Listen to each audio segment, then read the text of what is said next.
क्या आपने कभी सोचा है कि एक राजा जिसके पास सब कुछ था वो अचानक भिखारी कैसे बन गया और कैसे शनिदेव की कृपा ने उसकी किस्मत फिर से बदल दी। आज की शनि अमावस्या की कथा में छिपा है वो रहस्य जो आपके जीवन के सारे कष्ट दूर कर सकता है। तो आइए इस कथा का श्रवण करते हैं। शनिवार व्रत कथा।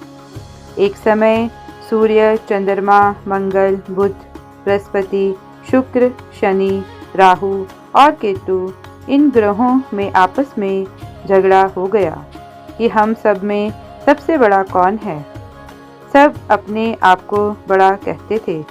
जब आपस में कोई निश्चय ना हो सका तो सब के सब आपस में झगड़ते हुए इंद्र के पास गए और कहने लगे कि आप सब देवताओं के राजा हो, इसलिए आप हमारा न्याय करके बतलाओ कि हम नवों ग्रहों में सबसे बड़ा कौन है।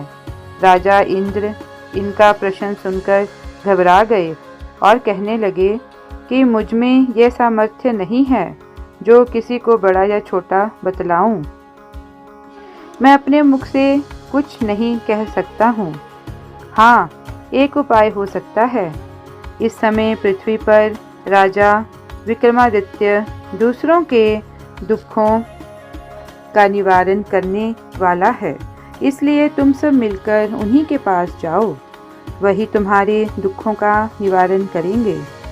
ऐसा वचन सुनकर सभी ग्रह देवता चलकर भूलोक में राजा विक्रमादित्य की सभा में जाकर उपस्थित हुए और अपना प्रश्न राजा के सामने रखा।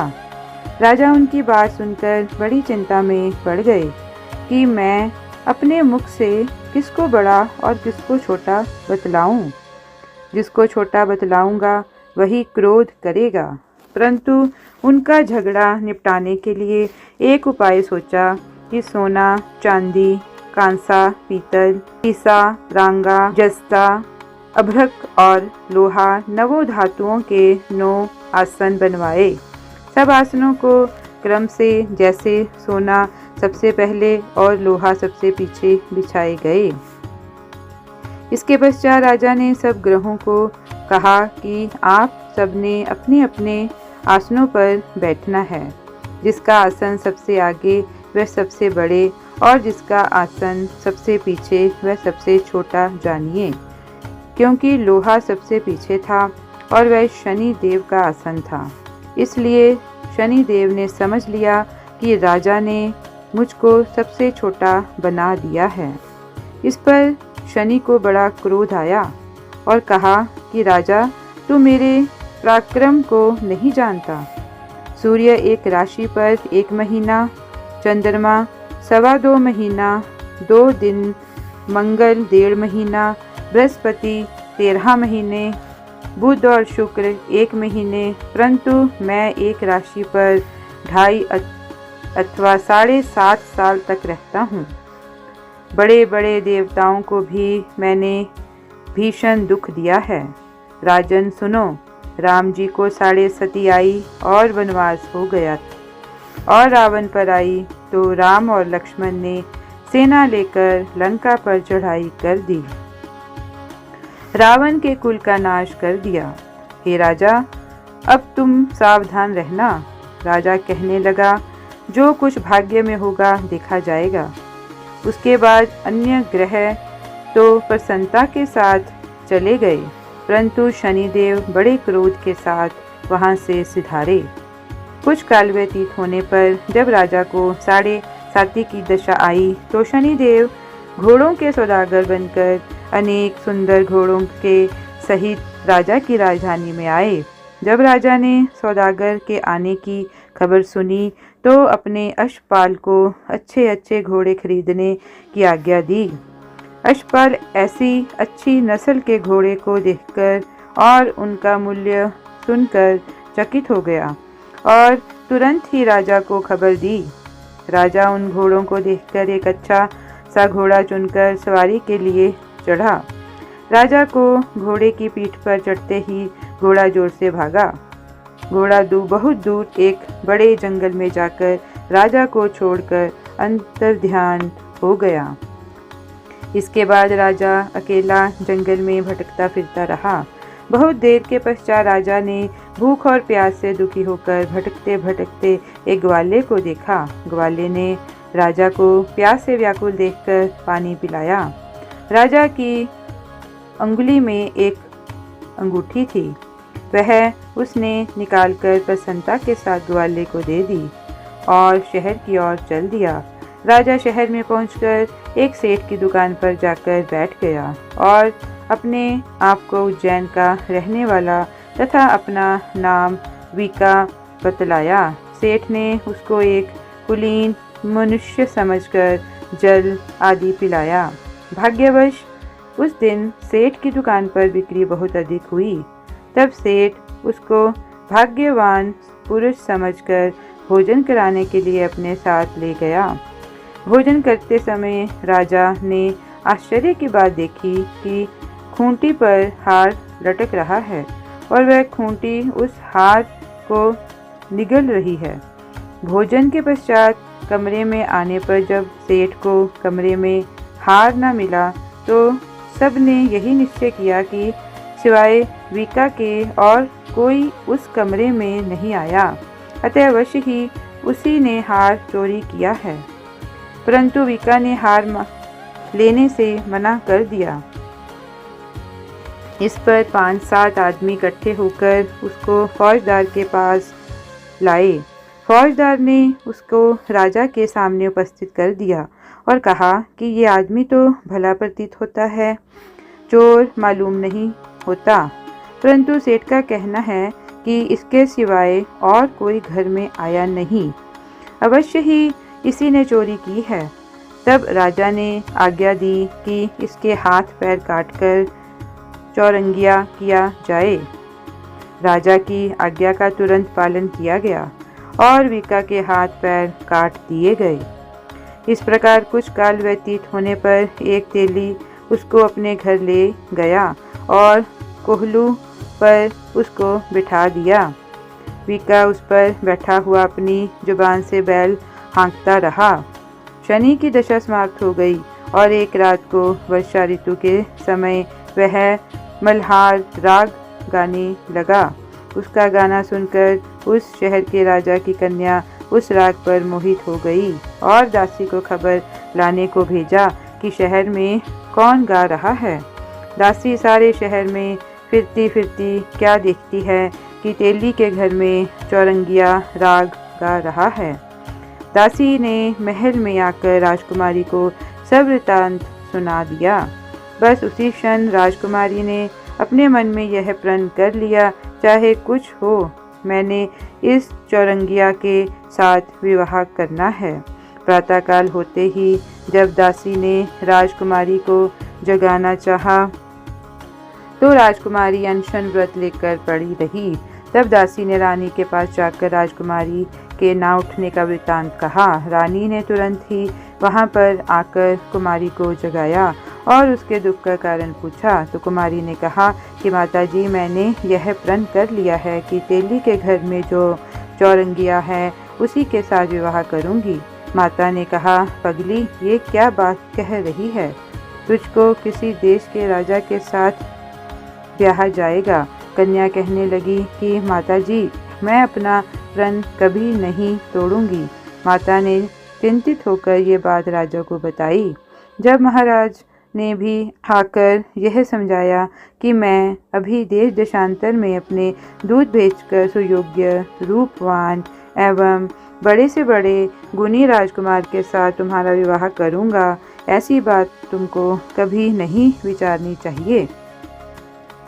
कन्या ने कहा, पिताजी, मैं अपने प्राण त्याग दूंगी, परंतु दूसरे से विवाह नहीं करूंगी।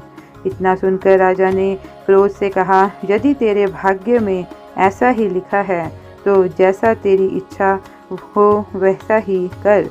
राजा ने तेली को बुलाकर कहा कि तेरे घर में जो चौरंगिया है उसके साथ मैं अपनी कन्या का विवाह करना चाहता हूँ।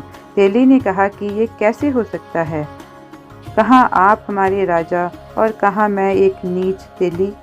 परंतु राजा ने कहा कि भाग्य लिखे को कोई टाल नहीं सकता, अपने घर जाकर विवाह की तैयारी करो। राजा ने उसी समय तोरण और बंधनवार लगवाकर अपनी राजकुमारी का विवाह चौरंगिया विक्रमादित्य के साथ कर दिया। रात्रि को जब विक्रमादित्य और राजकुमारी महल में सोए तो आधी रात के समय शनिदेव ने विक्रमादित्य को स्वप्न दिया कि राजा कहो, मुझको छोटा बतलाकर तुमने कितना दुख उठाया। राजा ने क्षमा मांगी। शनिदेव ने प्रसन्न होकर विक्रमादित्य को हाथ पैर दिए। तब राजा ने कहा, महाराज, मेरी प्रार्थना स्वीकार करें कि जैसा दुख आपने मुझे सौंप दिया है ऐसे और किसी को ना दें। शनिदेव ने कहा कि तुम्हारी ये प्रार्थना स्वीकार है। जो मनुष्य मेरी कथा सुनेगा या कहेगा उसको मेरी दशा में कभी किसी प्रकार का दुख नहीं होगा, और जो नित्य ही मेरा ध्यान करेगा या चींटियों को आटा डालेगा उसके सब मनोरथ पूर्ण होंगे। इतना कहकर शनिदेव अपने धाम को चले गए। राजकुमारी की आंख खुली और उसने राजा के हाथ पांव देखे तो आश्चर्य को प्राप्त हुई। उसको देखकर राजा ने अपना समस्त हाल कहा कि मैं उज्जैन का राजा ने अपना समस्त हाल कहा। उसको देखकर राजा ने अपना समस्त हाल कहा कि मैं उज्जैन का राजा विक्रमादित्य हूँ। ये बात सुनकर राजकुमारी अत्यंत प्रसन्न हुई। प्रातःकाल राजकुमारी से उसकी सखियों ने पूछा तो उसने अपने पति का समस्त वृत्तांत कह सुनाया। तब सबने प्रसन्नता प्रकट की और कहा कि ईश्वर ने आपकी मनोकामना पूर्ण कर दी। जब उस सेठ ने यह सुना तो वह विक्रमादित्य के पास आया और राजा विक्रमादित्य के पैरों पर गिरकर क्षमा मांगने लगा कि आप पर मैंने चोरी का झूठा दोष लगाया, अतः आप मुझको जो चाहे दंड दें। राजा ने कहा, मुझ पर शनिदेव का कोप था, इसी कारण यह सब दुख मुझको प्राप्त हुआ। इसमें तुम्हारा कोई दोष नहीं, तुम अपने घर जाकर अपना कार्य करो। सेठ बोला कि मुझे तभी शांति होगी जब आप मेरे घर चलकर प्रीतिपूर्वक भोजन करोगे। राजा ने कहा कि जैसी आपकी मर्जी हो वैसा करें। सेठ ने अपने घर जाकर अनेक प्रकार के सुंदर भोजन बनवाए और राजा विक्रमादित्य को प्रीति भोज दिया।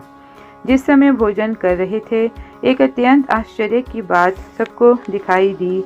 जो खूंटी पहले हार निगल गई थी वह अब हार उगल रही है।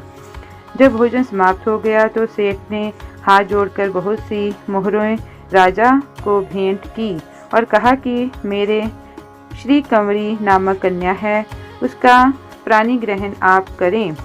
इसके बाद सेठ ने अपनी कन्या का विवाह राजा के साथ कर दिया और बहुत सा दान दहेज आदि दिया। इस प्रकार कुछ दिनों तक वहां निवास करने के पश्चात विक्रमादित्य ने शहर के राजा से कहा कि अब मेरी उज्जैन जाने की इच्छा है। फिर कुछ देर के बाद विदा लेकर राजकुमारी मन भावनी सेठ की कन्या श्री कंवरी तथा दोनों जगह के दहेज में प्राप्त अनेक दास दासी रथ और पालकियों सहित विक्रमादित्य उज्जैन की तरफ चले। जब शहर के निकट पहुंचे और पुरवासियों ने राजा के आने का संवाद सुना तो समस्त उज्जैन की प्रजा अगवानी के लिए आई। तब बड़ी प्रसन्नता से राजा अपने महल में पधारे। सारे शहर में बड़ा भारी महोत्सव मनाया गया और रात्रि को दीपमाला की गई। दूसरे दिन राजा ने शहर में यह सूचना कराई कि शनिश्चर देवता सब ग्रहों में सर्वप्रिय हैं। मैंने उनको छोटा बतलाया, इसी से मुझको यह दुख प्राप्त हुआ। इस कारण सारे शहर में सदा शनिश्चर जी की पूजा और कथा होनी चाहिए। राजा और प्रजा अनेक प्रकार के सुख भोगती रही। जो कोई शनिश्चर की इस कथा को पढ़ता या सुनता है, शनिदेव की कृपा से उसके सब दुख दूर हो जाते हैं। शनिवार की कथा को व्रत के दिन अवश्य पढ़ना चाहिए। ओम शांति, ओम शांति, ओम शांति। शनिवार की आरती। आरती कीजिए नरसिंह कुंवर की, वेद विमल यश गाऊं मेरे प्रभु जी। पहली आरती प्रहलाद उबारे, हिरणाकुश नख उदर विदारे। दूसरी आरती वामन सेवा, बलि के द्वारे पधारे हरिदेवा। तीसरी आरती ब्रह्म पधारे, सहसा बहू के भुजा उखारे। चौथी आरती असुर संहारे, भक्त विभीषण लंक पधारे। तुलसी को पत्र कंठ हीना, हर्षि निरखहि गावे दास कबीरा। आरती कीजिए नरसिंह कुंवर की, वेद विमल यश गाऊं मेरे प्रभु जी।